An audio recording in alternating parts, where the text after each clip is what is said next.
नमस्कार, आप देख रहे हैं बेबाक। मैं अभिसार शर्मा। दोस्तों, एक नहीं दो नहीं बल्कि तीन तीन खबरें, और तीनों ही खबरें भारतीय जनता पार्टी के लिए करारा झटका साबित हो रही हैं। खबर नंबर एक आपके स्क्रीन पर, विजय रूपाणी जो कि गुजरात के मुख्यमंत्री थे, उन्होंने अपने पद से इस्तीफा दे दिया है। यानी कि प्रधानमंत्री नरेंद्र मोदी का गुजरात मॉडल पूरी तरह से एक बार फिर धराशायी हो गया है। मुद्दा नंबर दो जो आपके स्क्रीन पर है, देश का किसान, उसकी एक अहम जीत हासिल हुई है। करनाल में जो घेरेबंदी है वो खत्म हो गई है, क्योंकि आयुष सिन्हा, जिस ब्यूरोक्रेट ने किसानों के सिर पर डंडे मारने का फरमान जारी किया गया है, उसे 1 महीने की छुट्टी पर भेज दिया गया है। वो धरना अब खत्म हो गया। और मुद्दा नंबर 3, क्या आप जानते हैं कि 2 डिजिटल प्लेटफॉर्म्स, लाइव टीवी की तरह 2 डिजिटल प्लेटफॉर्म्स जो हैं, न्यूज क्लिक और न्यूज लॉन्ड्री, दोनों पर इनकम टैक्स ने 12 घंटे का सर्वे किया, या यह कहा जाए आसान शब्दों में रेड मारी। आज हम सवाल पूछेंगे कि प्रधानमंत्री नरेंद्र मोदी को मीडिया के तिहाड़ी और मीडिया के तमाम जो बदनाम चरित्र हैं वो क्यों पसंद हैं, और जो मीडिया उनसे सवाल करता है उनसे क्यों बचते हैं। मगर शुरुआत दोस्तों मैं गुजरात के साथ करना चाहूंगा। दोस्तों, मैं दावे के साथ कह सकता हूं कि जो विश्लेषण इस वक्त हम लाइव टीवी पर आपको पेश कर रहे हैं, बेबाक पर विश्लेषण पेश कर रहे हैं, कोई नहीं पेश करने वाला है। विजय रूपाणी जो कि गुजरात के सीएम थे, उन्होंने अपने पद से इस्तीफा दे दिया। एक अरसे से दोस्तों लगातार चला आ रहा था कि किस तरह से गुजरात में उनके मुख्यमंत्री बने रहने की वजह से भारतीय जनता पार्टी को जबरदस्त नुकसान हो रहा है। मगर आज मेरा बड़ा सवाल, क्या कोई मीडिया आज की तारीख में प्रधानमंत्री नरेंद्र मोदी के गुजरात मॉडल पर सवाल करेगा?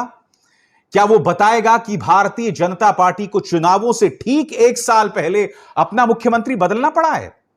और सिर्फ ये गुजरात नहीं है दोस्तों, कई अन्य राज्य भी हैं। मगर सबसे पहले मैं आपको बतलाना चाहूंगा कि उन्हें मुख्यमंत्री क्यों बदला जा रहा है। आपको याद होगा दोस्तों, हाल ही में कोरोना जो है, कोरोना महामारी ने गुजरात में अपना विकराल रूप दिखाया था। वायर की खबर आपके सामने, खबर यह बता रही है कि पड़ताल में पता चला है, क्योंकि आधिकारिक आंकड़े यह बता रहे थे कि कोरोना की वजह से सिर्फ 16,000 मौतें हुई, मगर जो पड़ताल की गई थी उसके मुताबिक इससे करीब 27 गुना ज्यादा लोग मारे गए थे। यानी करीब 3 लाख लोग गुजरात में मारे गए होंगे कोरोना की वजह से। यह थी दोस्तों असली आंकड़ा जो था, यह था कोरोना को लेकर, जिसे वहां के प्रशासन ने छिपाया था। आज मुझे याद आता है दोस्तों, गुजरात का एक स्थानीय पत्रकार जब उसने कहा था कि विजय रूपाणी को हटाकर एक अन्य व्यक्ति को वहां का सीएम बनाया जा सकता था, तब उस पत्रकार पर देशद्रोह का मुकदमा विजय रूपाणी ने दर्ज कर दिया था। आज विजय रूपाणी को अपने पद से इस्तीफा देना, आपके स्क्रीन पर देखिए दोस्तों, इस्तीफा देते हुए वो प्रेस कॉन्फ्रेंस कर रहे हैं। इससे पहले उन्होंने राज्यपाल से मुलाकात की थी।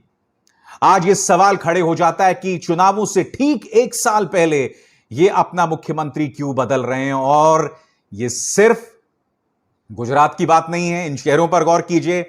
बीएस येदियुरप्पा कर्नाटक के मुख्यमंत्री थे, इन्हें बदल के बासवराज बोम्मई को बना दिया गया कर्नाटक का सीएम। और उत्तराखंड में तो भाई साहब रिकॉर्ड ही टूट गया। यहां पर पहले त्रिवेंद्र सिंह रावत थे, उन्हें बदलकर किसे बनाया गया? तीरथ सिंह रावत। तीरथ सिंह रावत को हटा के बना दिया गया पुष्कर सिंह धामी। आज मैं पालतू गोदी मीडिया से सवाल करना चाहता हूं, भारतीय जनता पार्टी के जो तमाम राज्य हैं वहां पर गवर्नेंस की, वहां सरकार किस तरह से चलनी चाहिए, उसकी धज्जियां उड़ रही हैं, धज्जियां उड़ रही हैं। और मैं आपको बता दूं दोस्तों, हर राज्य में इनका यही हाल है। मध्य प्रदेश के अंदर इन 2 चेहरों पर गौर कीजिए। मध्य प्रदेश के मुख्यमंत्री शिवराज सिंह चौहान और वहां के गृह मंत्री नरोत्तम मिश्र। इस वक्त मध्य प्रदेश के अंदर नरोत्तम मिश्र और शिवराज सिंह चौहान के बीच में सिर्फ उटव्वल चल रही है। दोनों में इतने मतभेद हैं कि यह भी सुगबुगाहट है कि मध्य प्रदेश के अंदर भी मुख्यमंत्री बदला जा सकता है। आज इससे स्पष्ट हो जाता है कि बीजेपी का गवर्नेंस मॉडल पूरी तरह से खत्म हो गया है। हर राज्य में इन्हें अपना मुख्यमंत्री बदलना पड़ रहा है। क्या यह बात सही नहीं है कि आज की तारीख में उत्तर प्रदेश के अंदर भी केशव प्रसाद मौर्य हों, स्वामी प्रसाद मौर्य हों, इस शख्स यानी कि मुख्यमंत्री आदित्यनाथ को अपना मुख्यमंत्री नहीं मानते? यही नहीं, आज तक बीजेपी ने यह नहीं कहा है कि मुख्यमंत्री आदित्यनाथ को चेहरा बनाकर हम उत्तर प्रदेश के चुनाव लड़ेंगे। क्यों नहीं कहा उन्होंने? क्योंकि वो जानते हैं कि जैसे ही उन्होंने कहा तो बीजेपी के अंदर बगावत की स्थिति पैदा हो जाएगी। दोस्तों, ये खबर अपने आप में बहुत बड़ी है। इस मौके पर मैं आपको बतलाना चाहूंगा कि गुजरात के मुख्यमंत्री क्या कहा विजय रूपाणी ने, आप खुद सुनिए। गुजरात के विकास की यात्रा में गत 5 वर्षों में मुझे भी योगदान करने का जो अवसर मिला, उसके लिए मैं माननीय प्रधानमंत्री जी के बहुत आभारी हूं, आभार प्रकट करता हूं। मेरा मानना है कि अब गुजरात की विकास की यह यात्रा प्रधानमंत्री जी के नेतृत्व में एक नए उत्साह, नई ऊर्जा के साथ नए नेतृत्व में आगे बढ़नी चाहिए। ये ध्यान रखकर मैंने गुजरात के मुख्यमंत्री पद के दायित्व से त्याग पत्र दिया है। तो सुना आपने, खुद को बता रहे थे कार्यकर्ता, संघ के कार्यकर्ता बता रहे थे, एक अनुशासन से भरे हुए कार्यकर्ता बता रहे थे, मगर हकीकत आपके सामने है दोस्तों। भारतीय जनता पार्टी का गुजरात मॉडल भी धराशायी हो गया है। हमने कोरोना के दौरान देख ली थी असलियत, उसके बाद अब उन्हें अपना मुख्यमंत्री तक बदलना पड़ा है। उत्तराखंड में इन्होंने अपना मुख्यमंत्री बदला, कर्नाटक में इन्होंने अपना मुख्यमंत्री बदला, यानी कि तमाम राज्यों में सुगबुगाहट अब मध्य प्रदेश की भी है। सवाल यहां पर यही पैदा होता है कि क्या भारतीय जनता पार्टी इस बात से मुंह मोड़ सकती है कि अब शासन करना उसके बस की बात नहीं रही। वो सत्ता पर काबिज होने के लिए बस एक रास्ता अख्तियार करती है, समाज के अंदर हिंदू मुसलमान के बीच जहर घोलिए और उसी के चलते ये सत्ता पर आ सकते हैं। दोस्तों, हम आपको गुजरात से जुड़े घटनाक्रम की चर्चा करेंगे, मगर आज एक और घटनाक्रम हुआ है दोस्तों। किसानों को एक जबरदस्त जीत मिली है। इस जीत से पहले मगर मैं आपको ये 2 वीडियो दिखाना चाहता हूं दोस्तों। इस वीडियो में देखिए, करनाल में जहां पर सेक्रेटेरिएट के सामने जहां किसान धरना दे रहा था, आप इस वीडियो में देख रहे हैं, प्रशासन ने वहां पर सारी टहनियां काट दी। इससे पता चलता है दोस्तों, इनके मन में किसान के लिए कितनी इज्जत है। किसान जो वहां धरना दे रहा है, अब उसके लिए छांव भी इनको स्वीकार नहीं है। मैं मानता हूं धरना खत्म हो गया है, मगर इससे पता चलता है कि वहां का जो प्रशासन है, भारतीय जनता पार्टी के अंदर किसानों को लेकर कितना जहर। अब एक और वीडियो देखिए दोस्तों, इसमें भी आप देख सकते हैं कि जिस छांव के तहत किसान जो धरना दे रहा था, उन्हीं छांव को खत्म किया जा रहा है, उन्हीं टहनियों को काटा जा रहा है। इससे पता चलता है दोस्तों कि किसानों को लेकर भारतीय जनता पार्टी में कितना आक्रोश है, कितनी नाराजगी है और कितना गुस्सा है। किसान हमारा अन्नदाता है और आप किसान के साथ ऐसा बर्ताव नहीं कर सकते हैं। मगर आज की बड़ी खबर मैं आपको बतलाना चाहूंगा, किसान के जीत की खबर है। आपके सामने यह खबर, करनाल में किसानों का धरना खत्म, तत्कालीन एसडीएम आयुष सिन्हा के खिलाफ न्यायिक जांच होगी। उस आयुष सिन्हा जिसने फरमान जारी किया था कि किसानों के सिर पर डंडा मारा जाए, याद है या भूल गए? उसकी एक छोटी सी झलक देखिए दोस्तों। जी हां, इसी आयुष सिन्हा को अब 1 महीने की छुट्टी पर भेजा गया है। खबर क्या है दोस्तों, मैं आपको पढ़ के सुनाना चाहता हूं। आपकी स्क्रीन पर एएनआई की खबर, कल की वार्ता सकारात्मक वातावरण में हुई। आम सहमति से निर्णय हुआ है कि सरकार 28 अगस्त को हुए घटना की हाईकोर्ट के रिटायर्ड जज से न्यायिक जांच करवाएगी। जांच 1 महीने में पूरी होगी। करनाल में स्थानीय प्रशासन और किसान नेताओं की संयुक्त प्रेस कॉन्फ्रेंस में अतिरिक्त मुख्य सचिव देवेंद्र सिंह, आगे देवेंद्र सिंह क्या कहते हैं, एएनआई की खबर, पूर्व एसडीएम आयुष सिन्हा इस दौरान छुट्टी पर रहेंगे। हरियाणा सरकार मृतक किसान सतीश काजल के 2 परिवारजनों को करनाल जिले में डीसी रेट पर सेक्शन पोस्ट पर नौकरी देगी। हरियाणा के करनाल में स्थानीय प्रशासन और किसान नेताओं की संयुक्त प्रेस वार्ता में ये थे अतिरिक्त मुख्य सचिव देवेंद्र सिंह। यानी कि किसान ने दिखा दिया खट्टर सरकार को कि इसके अंदर कितना दम है। मगर यही खट्टर सरकार दोस्तों लगातार किसानों को धमका रही थी, ब्लैकमेल कर रही थी, बता रही थी कि लोकतंत्र के अंदर इसी तरह का दमन, इसी तरह की ताकत का इस्तेमाल होगा। मगर किसान के अहिंसात्मक सत्याग्रह के सामने आखिरकार भारतीय जनता पार्टी सरकार को घुटने टेकने पड़े। हकीकत यह है दोस्तों कि भारतीय जनता पार्टी के अंदर लोकतांत्रिक मूल्यों, सत्याग्रह जैसी चीजों के कोई मायने नहीं रह गए और जब मैं लोकतांत्रिक मूल्यों की बात कर रहा हूं दोस्तों, तो मैं प्रेस की आजादी की भी बात कर रहा हूं, क्योंकि अब जो मैं आपको खबर बताने वाला हूं दोस्तों, उसका नाता मेरे साथ भी है।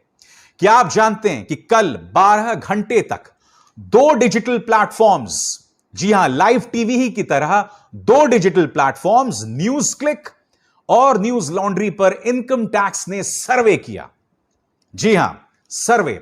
इन दोनों प्लेटफॉर्म्स में मैं आपको बताना चाहूंगा कि न्यूज क्लिक एक ऐसा प्लेटफॉर्म है जिस पर मैं 2 कार्यक्रम करता हूं। आप में से कई लोग जानते होंगे, एक है बोल के लब आजाद है तेरे और एक है न्यूज चक्र। 12 घंटे तक इन्होंने न्यूज क्लिक पर सर्वे किया इनकम टैक्स का, रेड मारी इनकम टैक्स की। और अभी कुछ ही महीनों पहले फरवरी में प्रवर्तन निदेशालय ने करीब 5 दिनों तक दोस्तों न्यूज क्लिक पर रेड मारी थी। फरवरी से लेकर अब तक ईडी ने, यानी कि प्रवर्तन निदेशालय ने, वहां के जो संपादक हैं, वहां के मुलाजिमों को न जाने कितनी बार अपने दफ्तर में बुलाकर जो है पूछताछ की। आज मैं अपने बारे में भी आपको खबर बताने वाला हूं दोस्तों। आज से 2 हफ्ते पहले मुझे भी ईडी ने बुलाया था अपने दफ्तर में और 7 घंटे तक, करीब 7 घंटे तक बिठाकर रखा था दोस्तों। मैं आपको एक तस्वीर दिखाना चाहता हूं दोस्तों। 12 घंटे की रेड के बाद आप ये जो तस्वीर देखिए, पूरे स्क्रीन पर देखिए। इस तस्वीर में ये जो बुजुर्ग शख्स आपको दिखाई दे रहा है, इनका नाम है प्रबीर पुरकायस्थ। ये है संपादक न्यूज क्लिक के। इनके चेहरे की मुस्कान देखिए दोस्तों। आपको क्या लगता है, मोदी सरकार को क्या लगता है कि आप प्रबीर पुरकायस्थ जैसे आदमी को हरा पाएंगे? और ये प्रबीर पुरकायस्थ कौन है, मैं आपको बताना चाहता हूं दोस्तों। 1975 में जब देश पर आपातकाल लागू किया था इंदिरा गांधी ने, उस वक्त भी प्रबीर पुरकायस्थ करीब 1 साल तक जेल में बंद थे। मोदी सरकार क्या प्रबीर पुरकायस्थ जैसे लोगों को दबा सकती है? दोस्तों, हकीकत यह है कि आज की तारीख में मोदी सरकार जो है, भारतीय जनता पार्टी जो है, चाहे लाइव टीवी हो, चाहे न्यूज क्लिक जैसे प्लेटफॉर्म से हिली हुई है। और क्यों हिली हुई है मैं आपको बताता हूं।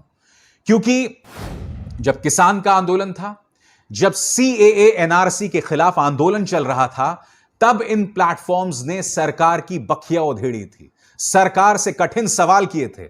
मैं आपको बतलाना चाहता हूं, न्यूज क्लिक पर मैंने जो कार्यक्रम किए थे किसानों पर, आपके सामने झलक, करीब 90 लाख लोगों ने इस कार्यक्रम को देखा था। मोदी सरकार न्यूज क्लिक जैसे प्लेटफॉर्म से इसलिए डरती है, और डरने की एक और वजह मैं आपको बताना चाहता हूं। न्यूज क्लिक पर मैं तो शो करता ही हूं, और आप जानते हैं कि मुझसे कितनी मोहब्बत है मोदी सरकार को। इसके अलावा यह शख्स परंजय गुहा ठाकुरता भी उनके लिए कार्यक्रम करते हैं। अब आप कहेंगे परंजय गुहा ठाकुरता कौन है? परंजय गुहा ठाकुरता वो हैं जिनके खिलाफ अडानी ने केस किया हुआ है, अदालत में मुकदमा किया हुआ है। परंजय गुहा ठाकुरता वो हैं जिन्होंने देश के सबसे धनी आदमी मुकेश अंबानी के खिलाफ यह किताब लिखी थी, गैस वॉर्स पर। मुकेश अंबानी के निशाने पर है आदमी, गौतम अडानी के निशाने पर हैं परंजय गुहा ठाकुरता। और यही नहीं, साल 2016 में कैरेवान मैगजीन के लिए परंजय गुहा ठाकुरता ने यह आर्टिकल लिखा था जिसमें उन्होंने दावा किया था कि सहारा ग्रुप से प्रधानमंत्री नरेंद्र मोदी को 55 करोड़ रुपए मिले थे। फिर से खबर देखिए जो आपके स्क्रीन पर है दोस्तों, कि प्रधानमंत्री नरेंद्र मोदी जब गुजरात के चीफ मिनिस्टर थे, तब क्या उन्हें सहारा ग्रुप से 55 करोड़ रुपए मिले थे। और सबूत के तौर पर परंजय गुहा ठाकुरता ने यह दस्तावेज पेश किया था जो आपके स्क्रीन पर है। और अगर इस दस्तावेज को हम एनालाइज करें तो इससे पता चलता है कि प्रधानमंत्री नरेंद्र मोदी को 55 करोड़ रुपए मिले थे सहारा ग्रुप से। और यही वजह है दोस्तों कि मोदी सरकार परंजय गुहा ठाकुरता को कभी माफ नहीं कर पाई।